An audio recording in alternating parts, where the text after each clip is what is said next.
Ordet koloni stammer fra det latinske colonia og var den oprindelige betegnelse for det samfund med romersk bosættelse, der blev oprettet langs Italiens kyst for ca. 240 års tidsregning.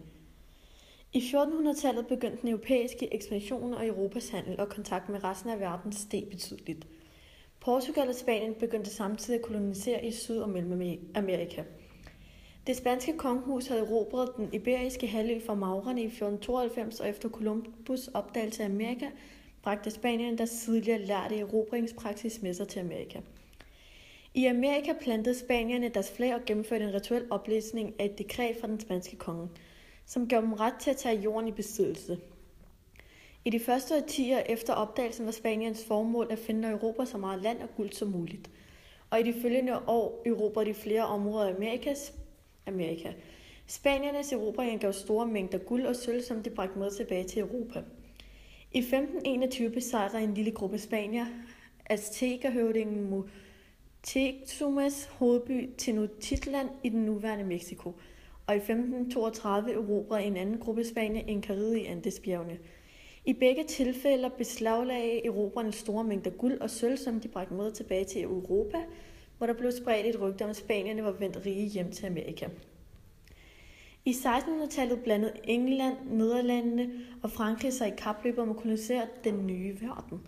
Handelsfolkene oprettede en ny type andenpartshandelskompagnier med støtte fra det europæiske kongehus, som gjorde den oversøiske handel med fleksibel. De etablerede forter og handelsstationer overalt, hvor de handlede, hvilket var en fordel, hvis handelsstationerne udviklede sig til egentlige bosættelser. Kompagnierne udlodede jord til folk, der ønskede at bosætte sig i nærheden. De europæiske kolonister dyrkede landbrug og solgte deres produkter til et skib, der lagde til, eller servicerede sømænd og handelsfolk på anden vis. Prostitution var også udbredt ved handelsstationer, med mange europæiske mænd etablerede længevarende forhold til lokale kvinder. Generelt var det let for europæerne at argumentere for, at de havde ret til at kolonisere. Ifølge den kristne kirke var det kun kristne, der retsmæssigt kunne eje land, og det var en pligt at brede kristendommen til resten af verden. De mente, at de kunne udnytte den amerikanske jord bedre, og de havde større krav på jorden, end indianerne havde. Men europæerne havde også mange andre grunde og incitamenter til at kolonisere. Og konsekvenserne. Årsagerne var at opnå politiske og økonomiske fordele.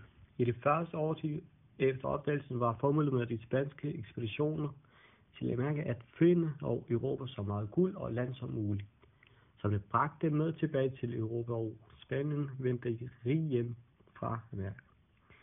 De politiske årsager kunne være, at koloniseringen under imperialismen, hvor de europæiske stormagter fra slutningen af 1800-tallet frem til 1914 koloniserede resten af verden, men ønskede mere magt og større område at regere over.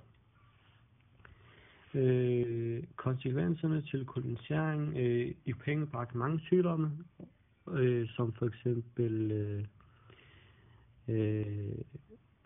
mæsling og krandsfeber, og med til USA, hvor indianerne kunne ikke tåle det. Anden grund, det var vold mod indianerne. Indisk befolkningstallet gik ned med 90% i Amerika. Det er fordi indianerne har aldrig været i kontakt med sygdomme før, og derfor ikke havde udviklet immunforsvar imod dem. Mange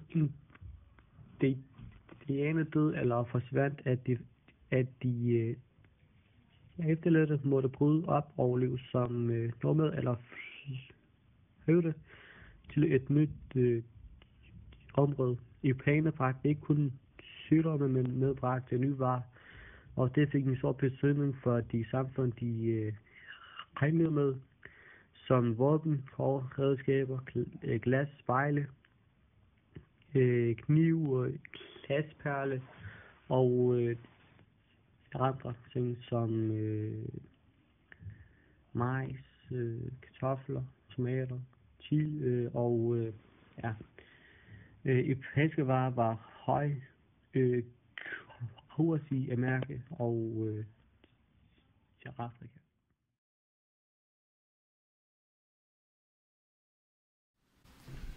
Når man arbejder med historie, er en af de mest anvendte metoder kildekritik. Her undersøger man historiske kilder for information. Kildekritik består af mange forskellige dele, men man skal kun koncentrere sig om de ting, der er relevant for netop den kilde, man arbejder med. Nu vil jeg vise jer, hvordan man laver kildekritik af Richard Hakluyts den yngres afhandling om vestlig kolonisering. Først skal man få formalia på plads. Hvem har skrevet den? Hvor er den fra? Hvad er det for en type tekst? Og hvem er den skrevet til? Det er vigtigt, fordi det blandt andet kan afsløre noget om, hvor sandfærdig kilden er. Der er større sandsynlighed for, at man er 100% ærlig i et dagbogsnotat, end i en salgstale. Kilden her er skrevet af den engelske forfatter Richard Hakluyt i 1584. Den er et uddrag af en 21 kapitler lang afhandling, der er skrevet til dronning Elizabeth og hendes nærmeste rådgivere, med det mål at overbevise dronningen om at lade koloniseringen begynde. Det næste, der kan være relevant at se på, er om det er en primær eller sekundær kilde, og om den er førstehånds eller andenhånds.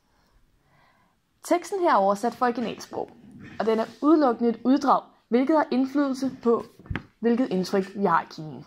Det ændrer dog ikke på, at kilden er en primær kilde.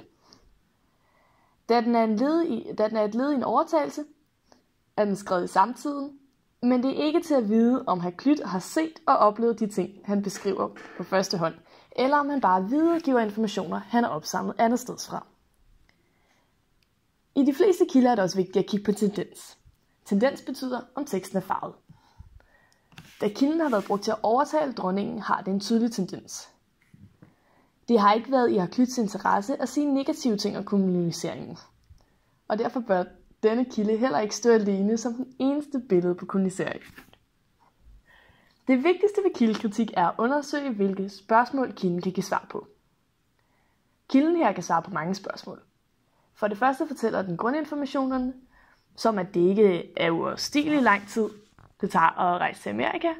Men hvad mere interessant er de ting, som Hakluyt ikke selv har tænkt nærmere over. Hvis man kigger på sproget, fortæller den os for eksempel, at det er vigtigt for England at være en stor, stærk stat. Der er en intern konkurrence mellem de førende lande i Europa, og England vil gerne være de allerstørste. Kilden viser os også menneskesynet, og særligt synet på de fattige, som de siger i kilden er en byrde for landet og kan aflæses der, altså i Amerika, for at få en bedre opvækst. Sidst men ikke mindst peger denne kilde ligesom så mange andre på, at udbredelsen af kristendommen er blevet brugt som retfærdiggørelse for koloniseringen.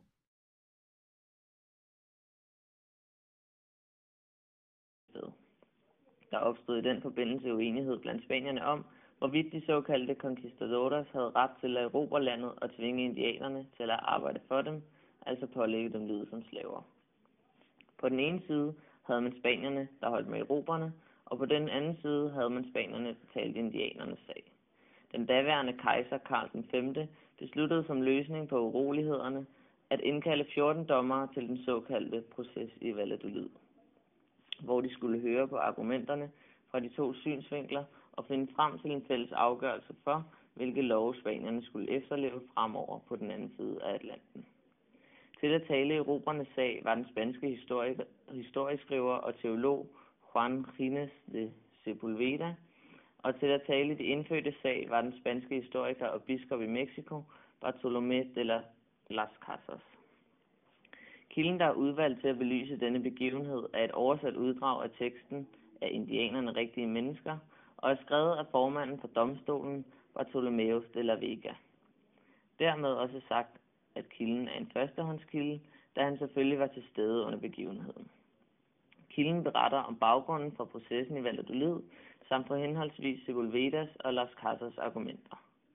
Kilden er fra 1551 og udgør Bartolomeos egne noter til, hvad man vel godt kan kalde retssagen. Det betyder, at det er en primær kilde, og ikke nok med det, giver denne iagttagelse anledning til at tale om kildens tendens. Det fremgår nemlig tydeligt i Bartolomeos italesættelse af argumenterne for og imod, at han er mest begejstret for Las Casas holdning. Det gør ikke kilden utroværdig, da han højst sandsynligt som sin stilling som formand for domstolen bygger sine holdninger på saglige grunde. Til gengæld er det vigtigt at tage højde for, hvis man skal tale om kildens repræsentativitet. For kilden, for siden dommerne ikke kunne komme til enighed, har denne kilde ikke kunnet repræsentere alle dommerne, og dermed må det antages, at diskursen vil være anderledes, hvis man så på nogle af de andre dommeres noter. Vi har desværre ikke haft nogen kilde, til at holde denne op imod, men det ville have været brugbart for kildekritikken. At kilden er blevet udgivet, fortæller, at den er blevet offentliggjort, og Bartholomeus har derfor formentlig forstærket sin holdning i kilden. Her kan man så kigge på den synkrone analyse, altså se på, hvilke begivenheder, der har fundet sted for inden kilden. Der har blandt andet været oprør mod kejser Karl på den anden side af Atlanten, og grundet uenighederne blandt spanierne har Bartholomeus nok ønsket at overbevise flest muligt om, at Las Casas argumenterer bedst, og derfor har ret i sin sag. Igen kunne det her have været interessant at se på andre kilder, der berettede om tiden efter processen i Valladolid. Samlet set kan kilden bruges til at få et indblik i processen i Valladolid, og hvordan parterne argumenterede for deres sag hver især. Dog med en overvejende begejstring for Las Casas udtalelser. Det er endelig også yderst interessant, at spørgsmålet om, hvordan vi måtte behandle den nye folkefærd, blev stillet. Hvorfor ser vi egentlig gentagne gange os selv betragte os som højere stående end alle andre, og hvordan løste vi konflikterne, der opstod som følge heraf?